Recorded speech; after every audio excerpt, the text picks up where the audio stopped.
I'm here with Joey Kurtzman, and we're talking about holy matters. Hello, hello team. We are. Where's my football? In the end, all matters are holy. That's what I've discovered. And so I was reading this book by an editor at one of the major publishing houses, and the name will come to me. He recently published a book on Eisenhower, and he has a story about in his life as an editor, he'd have to go out to recalcitrant authors who the publishing house had paid advances to, right, and try to coax their manuscript out of them. And so he'd go to this one guy in particular, and the guy would say, "It's all done. It's all here. Don't worry."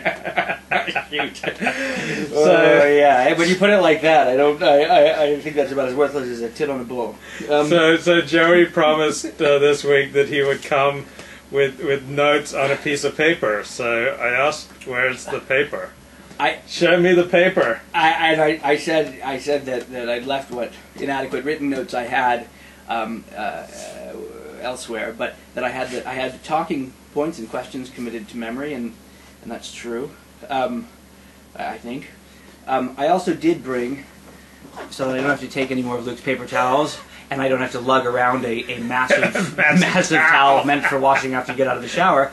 I brought a handkerchief. I think this is. Right? Yeah. Yeah. Look at it. So see. Do you blow your nose in it too? No.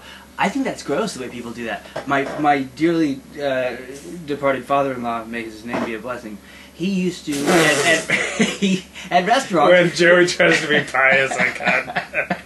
Well, when he was at restaurants, he would blow his nose on their lovely, nice restaurants. He would blow their nose on their lovely, They didn't protest because they were afraid he might whack them. Yeah. I mean, it was like, God, that was his best behavior at restaurants. You couldn't take him to a restaurant. I'll just put it that way. Let alone shul. Let alone shul. Oh God. That's where you learned your shul manners. Yeah. Well, he did once. I did go with him once to.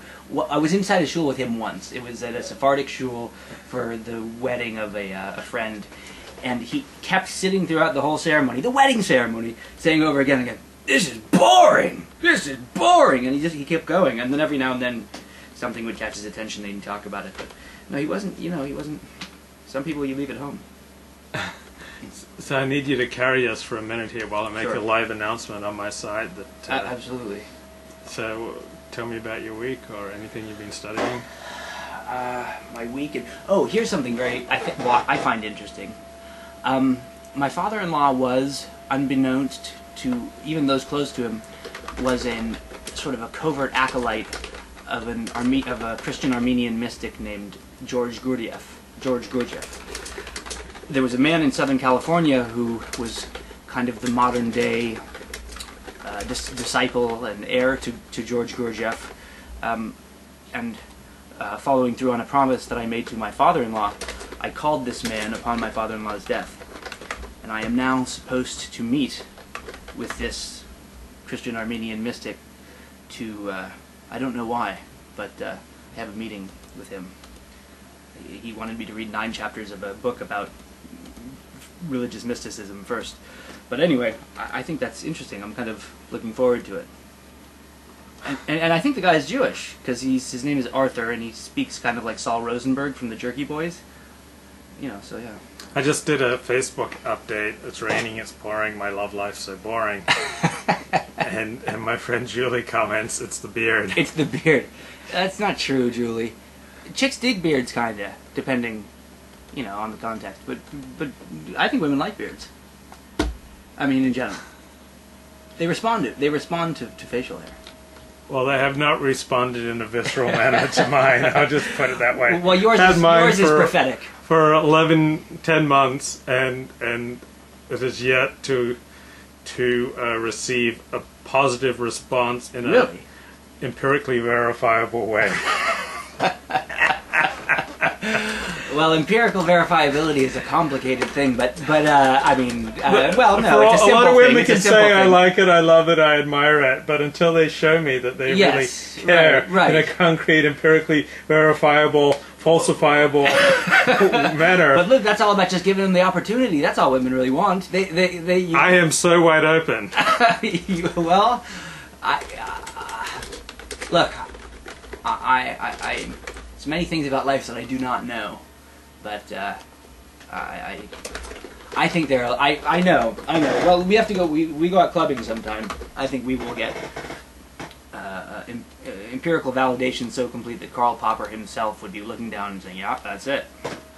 So, other things that happened this week. My twin nephews had a bar mitzvah, which was very interesting. He was at the I don't know, some synagogue. Reform. Yeah, I think. Oh, it was Beit Shalom. Beit Shalom in Santa Monica. Sounds reform. Sounds reform. The cantor was very interesting. Neil Cummins Daniels, the rabbi. I'm no good with names, except for mine. But do they have a big sign out front saying torture is a violation of human rights?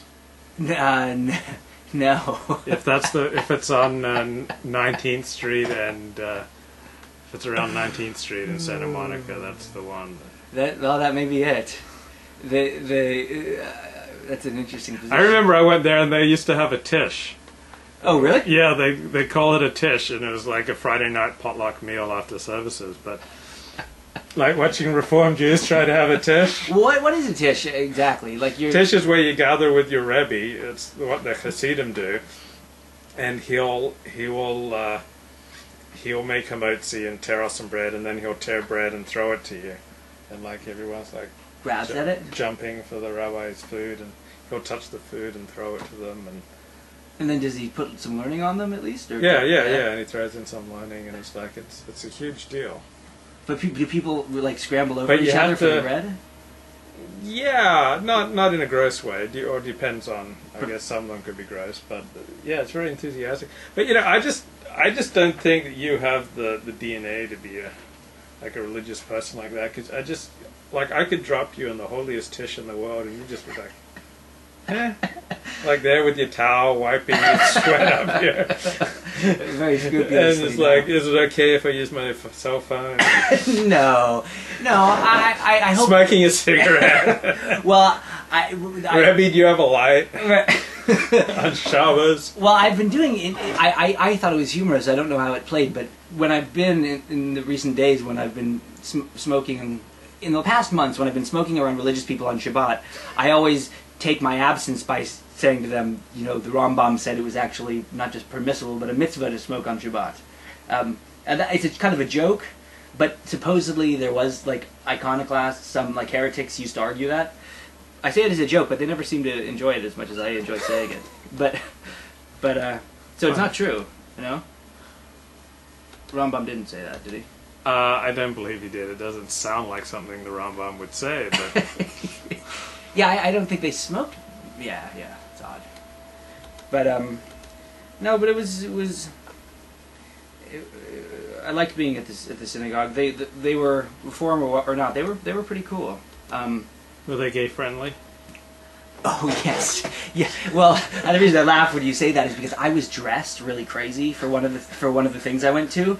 Like I had a leather, and I don't normally wear leather, but this was I had like a black leather overcoat and like a really bright shirt and kind of goofy pants, and I was telling someone from Atlanta. I was telling him about when I was in Atlanta, and I was like, oh yeah, I slept something. He's like, oh yeah. He said, well, it's real gay friendly in Atlanta. And I just kind of laughed and kept talking. I said, yeah, maybe it is. But I didn't correct him.